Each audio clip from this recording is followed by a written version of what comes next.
Hello, hi everyone, Kelvin here. I review stereo equipment, all sorts, always looking for things that sound good, comparing, contrasting, trying to find out what sounds good, old or new, I don't care. Sometimes there are cheap things that sound fantastic, sometimes they're expensive things that don't sound good at all. Okay, that's what I found out in the last 45 years anyway. So, what I've got here today, Bowers and Wilkins DM14, yes, from the early 80s, I would say. How much are these things? It's hard to tell because there's not tons of them around, but I would say they vary between 150 all the way up to 350, 400, yeah. You know, they are well engineered things. Let me give you quite a lot of details actually about these speakers, which I can tell you about. So you've got two drivers here. They're all in the same cabinet, yeah, there's no dividing. This is doing the mid-range and the low bass, and this is just doing the low bass. So basically you've got two drivers doing the low bass and one driver doing the mid-range and the low bass, but you know, two for the lowest. Sealed box, yeah, sealed box. That generally speaking keeps the bass tighter, generally speaking. Now, interesting business here, which I can't quite conclude, but this tweeter, there's two models of this, 14 and the 1400. From what I can tell, the 1400 has a different tweeter. Now it could be, and I can't utterly tell you because I can't find it out. Could be this is a ferrofluid tweeter.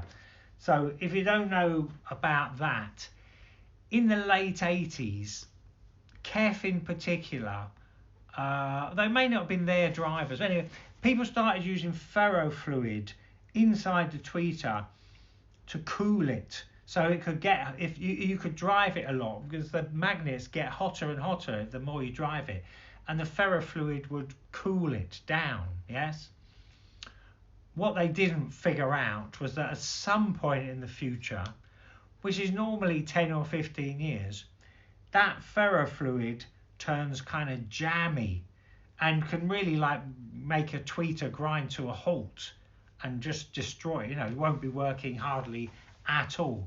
So you have to watch out for ferrofluid tweeters. They didn't really carry on with them for very long because they figured out, you know, eventually somehow they figured out. But truly, these seem okay. I'm pretty sure they are working okay. Which kind of surprises me if they are ferrofluid, because I wouldn't expect them to be working good. But it seems to be working good, so you know, I just kind of carry on and in that vein, and I can tell you about them. But I can't say 100% that they couldn't be better. But they're not like utterly broken or not working. No way, no way. So anyway, we'll carry on, but you know, watch out for those ferrofluid tweeters, because basically you don't want them. And if you have to change the ferrofluid yourself, I've never attempted it, and it's quite a tricky performance really. You're probably better off changing the tweeter for something else that doesn't have ferrofluid problem, you know, a new one, or you know, if there's a replacement for it. Anyway, also sort of Backstream cones like you'll get in Kef and Monitor Audio of the time, yeah, and it has that similar sound. It's a similar sound to Monitor Audio, Kef, late 70s, early 80s. It's a similar thing. Let me read from my notes, and I'll give you the picture on what these sound like. So it's got good bass control, you know, it's got good bass control. You've got these two drivers in a sealed box. It's good at bass, no doubt. It's probably best at, well, it's kind of a bassy speaker, That's probably worth saying. Again, nothing really. This is a very kind of British thing, and it's not bright or brash in the middle. It's got that sort of nothing sticking out, British, restrained. I hate use. When I use the word restrained, I think people will feel like there's no excitement in it, which isn't true. But that polite correctness, that's a kind of a British thing, yeah. Literally in sound, you know. Don't be insulted, Americans. That's not. I don't mean it as a personality trait, yeah. So, you know, they're well engineered things. The boxes are really solid. They actually have a fail safe. If you overload them, they'll cut themselves out, apparently. I haven't tried it, but I'm pretty sure this is true. You would say the bass was the strongest point here. I mean, you know, this is working as a mid-range driver, but I would say, you know, the mid-range is a little bit iffy. I mean, a little bit iffy. Let me talk about a couple of songs. Take It Easy, the Eagles, was a bit bass heavy. You know, two drivers, the tweeter, you know, if this, you know, I've got to be honest with you, I'm not the hugest fan of two similar sized bass drivers. I mean, I know there's different ways of configuring it and what's doing what, but, you know, in my ideal world, I like to see an 8 or 10 inch bass driver, a 4-inch mid-range, and a tweeter. To me, that's the ultimate thing anyway, let's say that. So, yeah, Take It Easy, bit bass heavy, not really got the light airiness in the treble. I mean, the tweeter is nice. There's just kind of not enough of the mid-range and top end. Alison Krauss Gravity, nice tight bass control, yeah. Getting, you know, really getting hold of those bass notes nice. And I put quite a lot of power into these. I believe they like having a fair bit of power pass through them. Okay, different song. Vicious. That's what's his name? The American guy, Lou Reed. Now that song is very mid-rangey. If you know that song, or it's typical of Lou Reed of the time. It's very mid-rangey. It's got a big crack on the rim of the snare drum. You know, the snare hit is on the rim. Really bright. What have I got here? Rim shot is not so big and bold.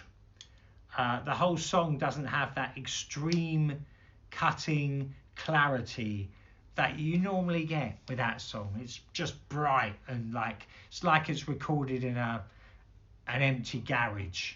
You know what I mean? And this sort of tamed it. Again, I don't want to get down on these speakers because they're fairly classy bits of kit and they do a lot of things right. You know, they don't do many things wrong. When you put them on, you sort of immediately go, oh, this is going to be fine. Yeah, I'm not going to get unhappy. You've got a lot of tight bass. You've got a fair bit of space in the mid-range, but it's just a little bit not good enough, I would say. And the tweeters are quite nice. You know, the tweeter, the top end is not spiky. This is some kind of cloth dome. It's not silk, but it's not a plastic dome, you know. So it's a sweet sounding top end, to be honest with you. What have I got here? Solid Air. The bass is good and interesting, which it is on that song. It's got loads of mad bass and you're getting the full texture of all that bass stuff off of these speakers. So what can I say? Ultimately, I would say this is a classic sort of British sound. It's a well-engineered thing. It was probably super expensive at the time. At the time, I think they were calling it a monitor, you know, a studio monitor, or you can use it at home. But that you know, the word monitor was attached to it. It's good in most departments. Some people may well love these speakers, you know, because they're sort of big, robust, British, accurate-ish, not annoying. Again, you can listen to these for a long time. But to me, they're just kind of missing a little bit of magic, or just something a little bit wrong there in the mid-range, you know, which is me being fussy, yeah. But I just feel like the mid-range is just getting a tiny bit wrong, just a tiny bit wrong. But basically, a class act, you know. If you can get them for 150, 200 pounds, I think you'd be laughing. Okay, that's it. So please like and subscribe. Lots of other videos on my channel. Okay, thanks. One thing I forgot to add, because I know people will ask me, compare these to the DM4s, which are just over there, yeah? The rosewood ones. Compared to the DM4s, I'll tell you flat out, the DM4s are better. They're more complete, they're more cohesive. The DM4s are just delightful. And even though these are quite nice, I played the DM4s straight afterwards, and I just went, oh no, I prefer this. The DM4s are nicer. Full stop, really. Okay.